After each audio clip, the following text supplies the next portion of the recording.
Hi, I'm Lauren. I'm 41, a single mom, and until recently I thought I knew who I was. Most days I run on autopilot therapy sessions back to back bills to pay laundry piles that never shrink. I'm the calm one, the capable one, the one everyone comes to when their world is falling apart. But this story isn't about being strong. It's about the day my son reminded me how to breathe again. Tyler had just turned 18.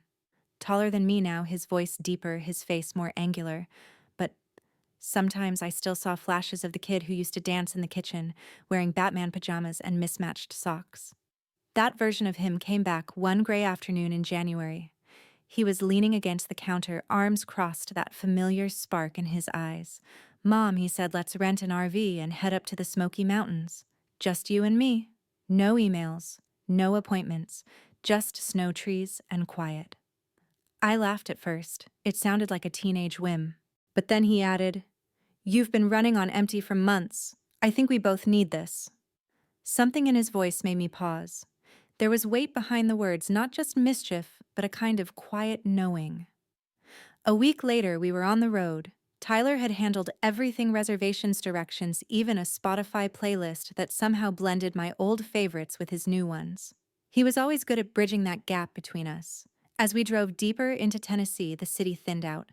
Fast food signs gave way to pine trees dusted in soft snow. The world got quieter. By the time we reached a small RV campground nestled between two frosted hills, the sun had begun to dip behind the ridgeline. Lavender bled into gray as I stepped out into the crisp air. My lungs filled with something I hadn't tasted in years: stillness. That first evening, we didn't talk much. We unpacked, made grilled cheese over the tiny stove, then sat in folding chairs by the fire pit as night fell around us. The air turned sharp and clean. Stars blinked through the branches overhead. Tyler didn't reach for his phone once. He just sat there, legs stretched out, watching the flames. The next day, we woke early to a world covered in powder. The trees looked dipped in sugar, and the trails were quiet but passable. Tyler led the way, sure-footed, laughing every time I slipped on hidden ice patches. At the top of one trail, we found a clearing with a frozen creek and logs perfect for sitting. He poured cocoa from a thermos and handed me a cup.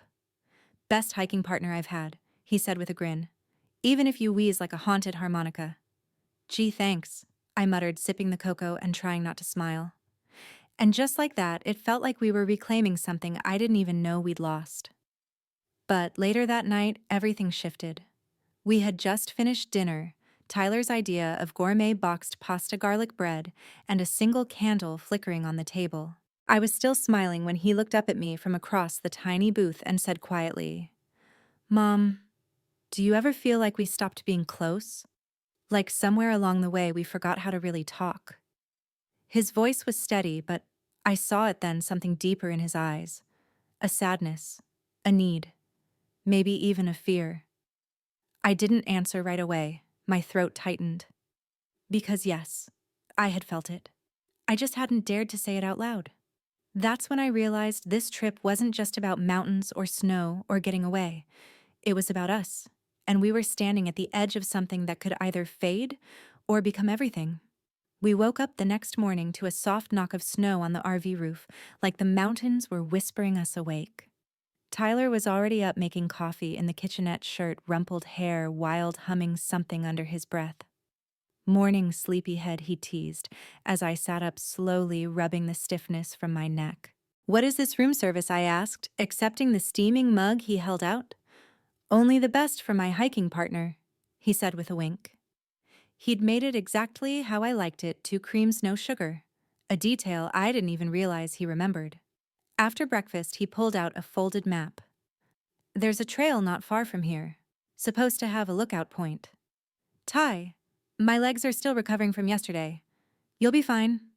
I packed snacks, he said, already layering up. So I bundled myself in fleece and scarves and followed him out into the crisp air. The trail wound through towering evergreens dusted in white. Everything looked frozen in time, untouched. Our boots crunched rhythmically on the snow-covered path, the only sound besides the occasional bird call and Tyler's easy banter. At one point, he brushed snow off my shoulder and said, "You know, if this whole therapist gig doesn't work out, you could totally star in one of those survival shows. You've got the look. I rolled my eyes and laughed. Only if you're the cameraman. The sun peeked through the trees just enough to bathe us in gold as we climbed. I'd forgotten how healing silence could be when it's shared not empty but full of presence, full of peace. We made it to the lookout by early afternoon. The view was unreal layers of snowy ridges stretching into the horizon like waves frozen mid-motion. I stood there breath-caught while Tyler snapped a few photos. It was on the way back down that it happened. One moment I was smiling at something he said.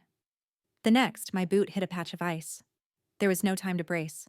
My leg twisted beneath me and I went down hard, a sharp crack of pain radiating up my side. Mom Tyler dropped to his knees beside me, his gloved hands already at my side. What happened? Where does it hurt? My ankle. I think I twisted it. I tried to sit up, but the pain bloomed hot and fast. He didn't wait. Without another word, he slipped one arm under my back and the other beneath my knees and lifted me off the ground like I weighed nothing. Tyler, you don't have to. I'm not letting you limp down a mountain in freezing weather, he said, breath-tight, face determined. Not happening. He carried me the rest of the way. No complaints, no dramatics, just quiet strength, every step slow and careful on the snowy path. Back at the RV, he set me gently on the couch, unzipped my boots, propped up my leg with a pillow, and wrapped it with an ice pack he made out of frozen peas and a towel. You're not moving for the rest of the night, he said firmly. I'm fine, really. Just a little sore. You don't have to be fine, he replied, and something in his tone stopped me cold. Let me take care of you for once.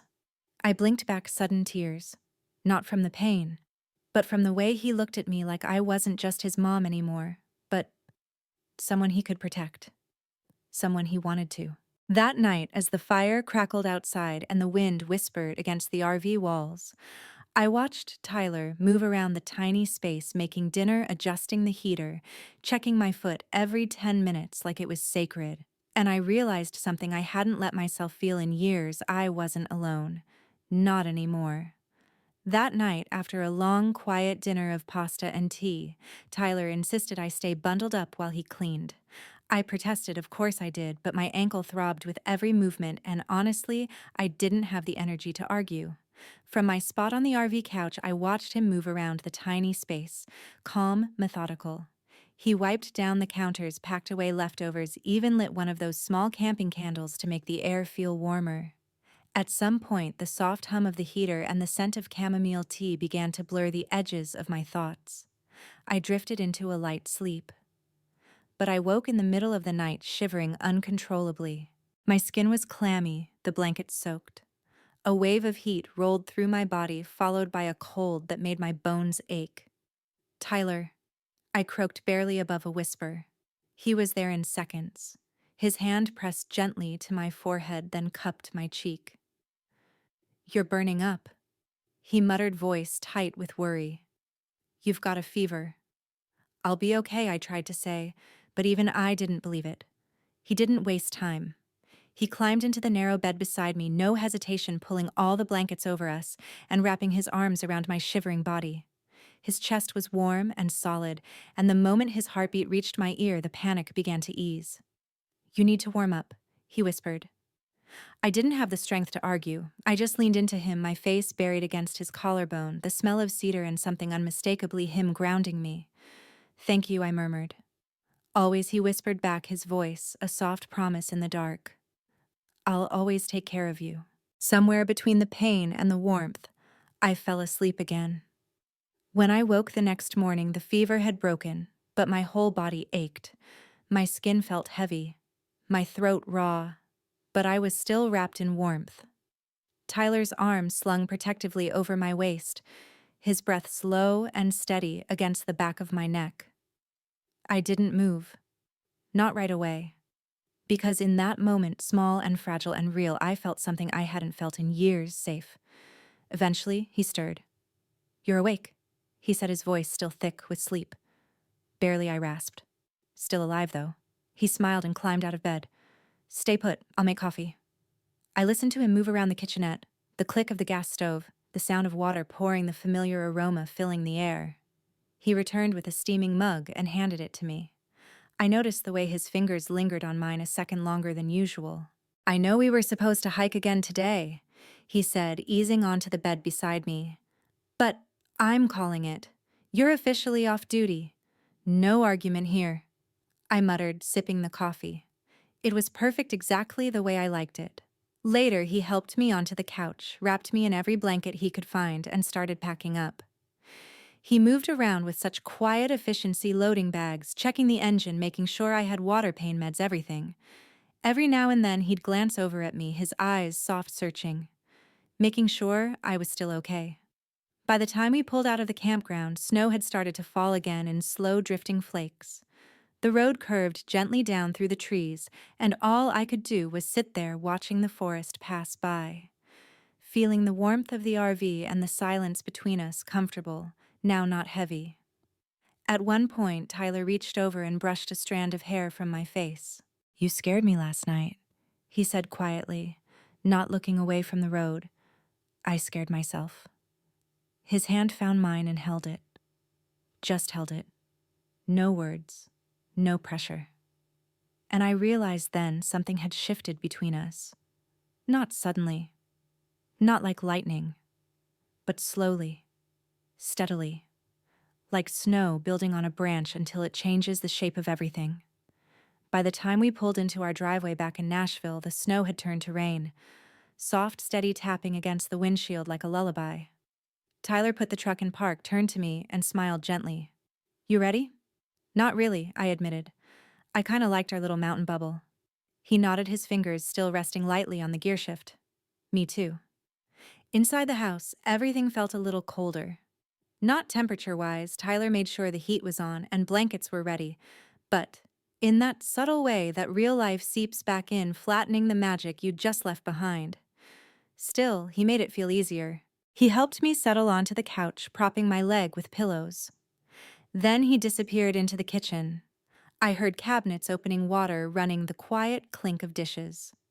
When he returned, he held a fresh mug of tea in one hand and the TV remote in the other. "Don't even think about moving," he said with a grin. "You do realize you're not obligated to keep playing nurse, right?" "You know," he said simply. "I want to."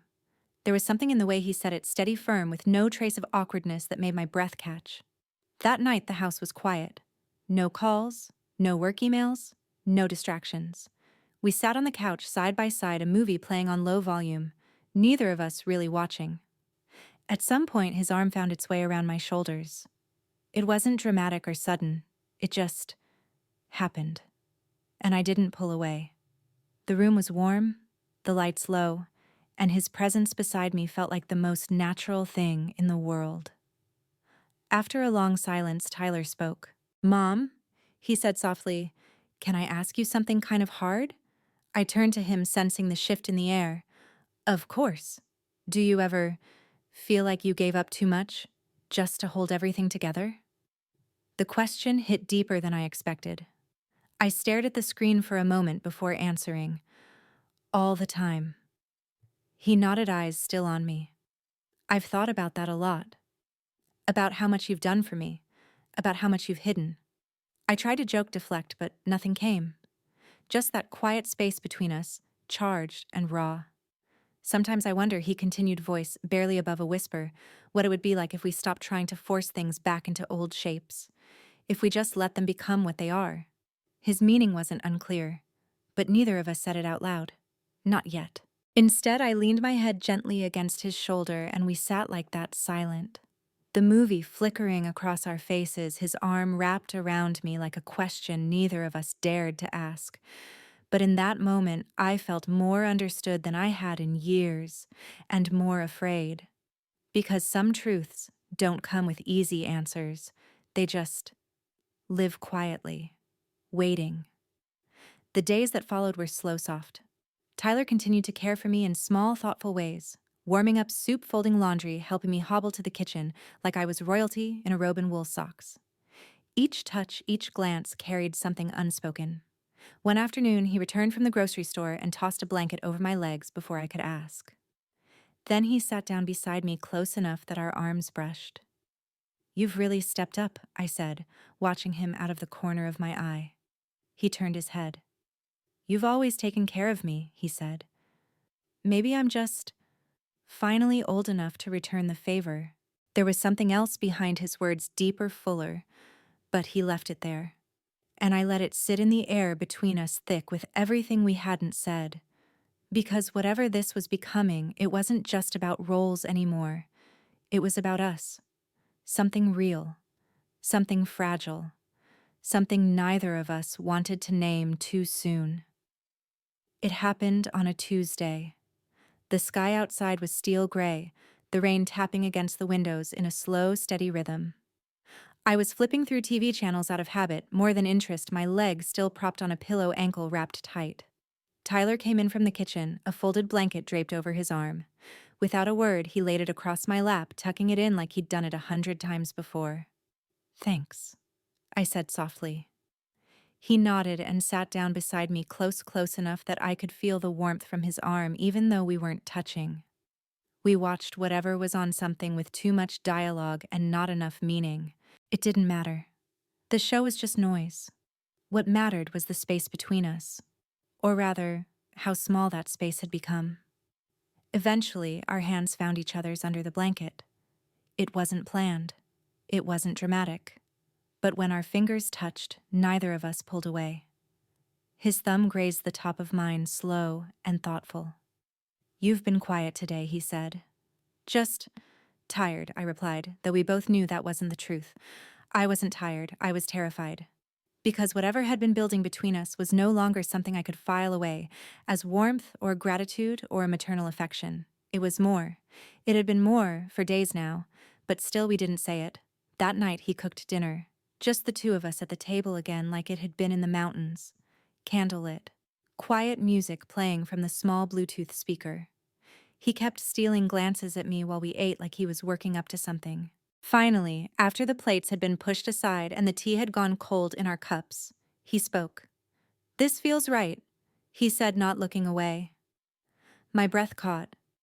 It does, I admitted almost too quietly, more than I expected it to. We sat in the stillness, the kind that follows when a truth is released into the air and neither person dares to move, afraid it might shatter. Tyler reached out, then resting his hand lightly over mine. Mom, he said, voice softer than I'd ever heard it. I know we don't talk about it, but I feel it. Every day. My heart thudded so loud I could barely hear him. I know, I whispered. Me too. And that was the moment everything shifted. He leaned in slow, unsure, and rested his forehead against mine. Not a kiss. Not a confession. Just closeness. Intimate. Quiet. Raw. He breathed me in like he needed to memorize the moment. And I didn't move. Because I felt it too. That pull towards something we couldn't name. That ache for comfort, for belonging, for a love that didn't come with clean definitions anymore. We didn't say another word that night. We didn't need to. The next morning, the rain had softened to mist. I woke up to the smell of pancakes and the sound of Tyler humming in the kitchen. He moved around the house like he belonged there, like this was our rhythm now. And maybe it was. But the truth is, when lines blur, when something familiar starts to feel unfamiliar, in the most dangerous way, it leaves you balancing on the edge of something beautiful and something terrifying. And we were already too far in to pretend otherwise. The last night was quiet, not silent in the empty kind of way, but quiet like breath, like a held note that no one wants to let go. Outside, a light drizzle kissed the windows. The heater hummed low. Inside, the lights were dim, casting long shadows across the living room. We didn't turn the TV on. Didn't need to. Tyler sat beside me on the couch, his arm resting along the back. His fingertips brushed the curve of my shoulder now and then, barely there but present. Like a question. Like a promise. I didn't pull away. Instead, I leaned into it. And after a long stretch of stillness, he spoke. Do you ever wonder? He said, voice rough, what it would be like if we just stopped pretending this wasn't happening. I turned to look at him slowly. His expression wasn't bold. It wasn't romantic. It was vulnerable. And behind his eyes, I saw the same mixture of guilt, longing, and quiet truth I'd been carrying for days. Yes, I whispered. I think about it more than I should. He let out a breath, like he'd been holding it for years. His fingers traced slow circles on my arm now unconsciously nervously. I keep thinking you'll wake up one morning and pull back. That you'll remember I'm just me. And this whatever this is will disappear. His voice cracked slightly. I placed my hand over his. You're not just anything, Tyler, I said. You've become the person I rely on more than anyone else in the world. I don't know what to call this, but I know it's real. He turned fully toward me then, forehead resting gently against mine. I don't want to lose it, he whispered. You won't. I promised and meant it. And then finally, we let go. Not of each other, but of the fear. He kissed me, softly, gently, like it wasn't the beginning of something reckless, but the continuation of something inevitable. His hands were steady, his breath warm. There was no urgency, no hesitation. Just the quiet confirmation that we'd both known without naming for days. When we finally pulled apart, there was no shame, just silence, and something close to peace. The days after weren't loud or dramatic. We didn't make bold declarations.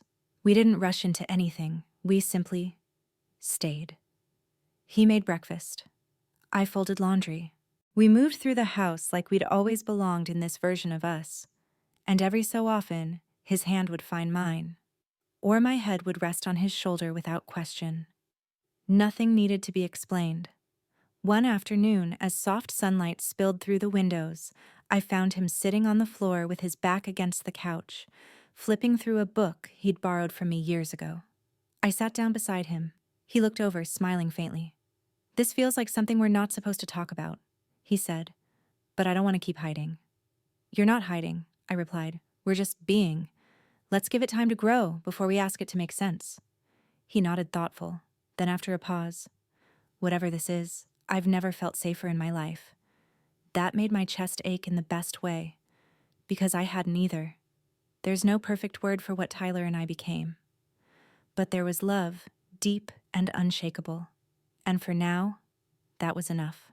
Because sometimes the most powerful stories don't end in fireworks or speeches. They end in the quiet certainty of a heartbeat beside yours in the dark, and the understanding that whatever the world might say, you are home.